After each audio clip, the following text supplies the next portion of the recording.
अस्सलाम एवरीवन। सो आज की वीडियो में हम देखेंगे कि सोशल एंजाइटी और ओवर थिंकिंग में क्या डिफरेंस होता है। जैसे कि आप लोगों ने पिछले लेक्चर में देखा होगा कि सोशल एंजाइटी क्या है और उसके सिम्टम्स क्या है। तो आज की जो वीडियो है इसमें हम देखेंगे कि ओवर थिंकिंग और सोशल एंजाइटी में क्या फर्क है। तो यहाँ पे है सोशल एंजाइटी के हम लोगों ने सिम्टम्स किए हैं। ये होगा कि टाइटनेस ऑफ चेस्ट होगा, आपको जो है पसीने आती है, हार्ट बीट तेज हो जाती है और जो है फ्रीक्वेंट यूरिनेशन होती है। इसके अलावा आपके चक्कर आते हैं और बहुत सारे लोग ऐसा होते हैं उनकी फुल बॉडी जो है शिवर करने लग जाती है। जबकि ओवर थिंकिंग में क्या होता है कि आपकी थॉट्स आ रही होती हैं, बार बार आपको रेसिंग थॉट्स होती हैं। उसके बाद डाउट होते हैं, स्लीप ट्रबल होती है, मूड स्विंग्स होते हैं और इसके अलावा डिसीजन पैरालिसिस होता है, यानी आपके पास रेस्टलेस माइंड हो जाता है। ओवर थिंकिंग में क्या होता है, आपको बार बार एक सोच आ रही है, आप उस सिचुएशन से निकल ही नहीं सकते। तो ये इन दोनों के जो है डिफरेंट सिम्टम्स हो सकते हैं। अब हम सोशल एंजाइटी को किस तरह ठीक कर सकते हैं, उसके लिए हमारे पास डिफरेंट टेक्निक्स आती है, जिसमें आ सकते हैं डीप ब्रीथिंग आ सकता है, ग्राउंडिंग टेक्निक आ सकता है, जिस तरह मैंने आपको पहले पिछली अपनी वीडियो में बताया है कि आप ग्राउंडिंग टेक्निक किस तरह कर सकते हैं। उसके बाद आ सकता है पॉजिटिव सेल्फ टॉक। आप अपने आप से जितनी अच्छी बात करेंगे उतना ही आपका कॉन्फिडेंस बूस्टअप होगा और उतनी ही आप लोग अच्छी तरह कॉन्फिडेंस से अपनी सोसाइटी में मूव कर सकेंगे। उसी तरह मिरर टॉक है, माइंडफुलनेस है और इसके बाद स्माइल प्रैक्टिस है। यानी आप जितना हंसेंगे, जितना पॉजिटिव मैसेज अपने लिए और दूसरों के लिए देंगे, तो आप अपनी सोशल एंजाइटी को बहुत हद तक कम कर सकते हैं। आज ही अपने आप को एक चैलेंज दें कि आप एक किसी ना किसी को सोसाइटी में एक अच्छा कॉम्प्लीमेंट देंगे, पॉजिटिव कॉम्प्लीमेंट देंगे। यानी आप जा रहे हैं रास्ते में से और कोई बंदा आपको पसंद आता है, उसका कोई हेयर कलर पसंद आता है या ड्रेस का कलर पसंद आता है, तो आपने उसकी तारीफ करनी है। छोटे छोटे कॉम्प्लीमेंट्स दें, इससे क्या होगा कि आपको कॉन्फिडेंस बूस्ट अप होगा और आपकी पॉजिटिव एनर्जी जो है वो भी इंक्रीज होगी। इसके लिए हम कर सकते हैं, ओवर थिंकिंग के लिए हम क्या कर सकते हैं कि उसको इम्प्रूव करने के लिए क्या कर सकते हैं। तो इसमें हमारे पास आते हैं रबर बैंड टेक्निक आती है कि जब आपको बहुत सारी सोचें एक साथ आ रही हैं, तो आपने एक रबर लेना है, उसको अपनी कलाई में बांधकर जोर से ऐसे छोड़ना है। उससे क्या होगा कि आपको फौरन यहाँ पेन होगा। तो आपकी जो सोचें आपको तंग कर रही थी, बार बार आ रही थी, वो सारा जो ध्यान है वो डाइवर्ट हो जाएगा उस पेन की तरफ।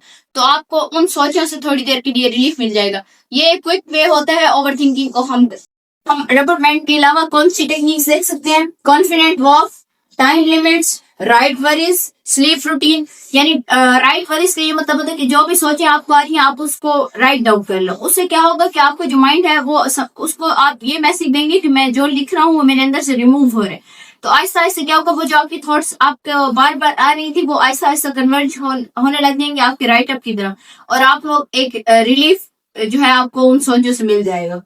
तो अब हम देखेंगे कि हम जो अपनी सोशल एंजाइटी है उसको कौन सी टेक्निक्स करके जो है कम कर सकते हैं। जो पहले हमने देखी वो हमारे पास थी ओवर थिंकिंग, अब है हमारे पास सोशल एंजाइटी।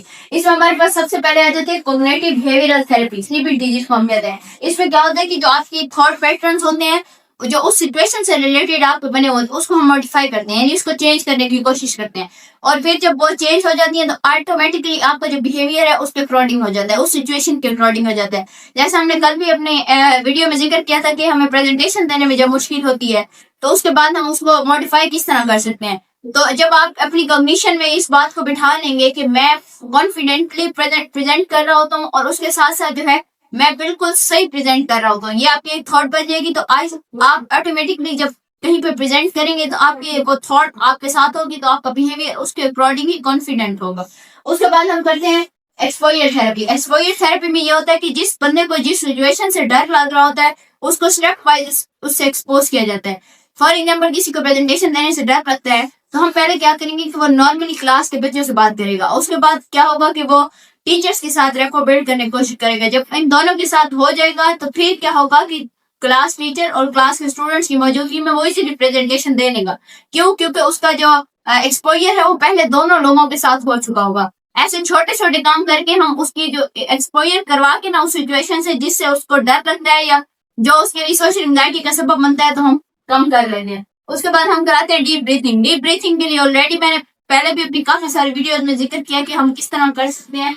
तो डीप ब्रीथिंग करके कि उस टाइम जो है आप उन जो सिम्टम्स आपको शो हो रहे हैं आप उसको कवर अप कर रहे हो। उसके बाद हमारे पास आता है स्माइलिंग टेक्निक कि अपने जो फेस है उस पे आप उस तरह के इमोशंस शो करो। यानी आप कहीं भी जाओ जब आप प्रेजेंटेशन दे रहे हो तो पूरे कॉन्फिडेंस के साथ दे रहे हो, आपके फेस पर एक स्माइल हो जो आपके कॉन्फिडेंस को शो कर रही होगी। इससे क्या होगा कि ऑडियंस भी अट्रैक्ट होगी और आप में और ज्यादा कॉन्फिडेंस आएगा।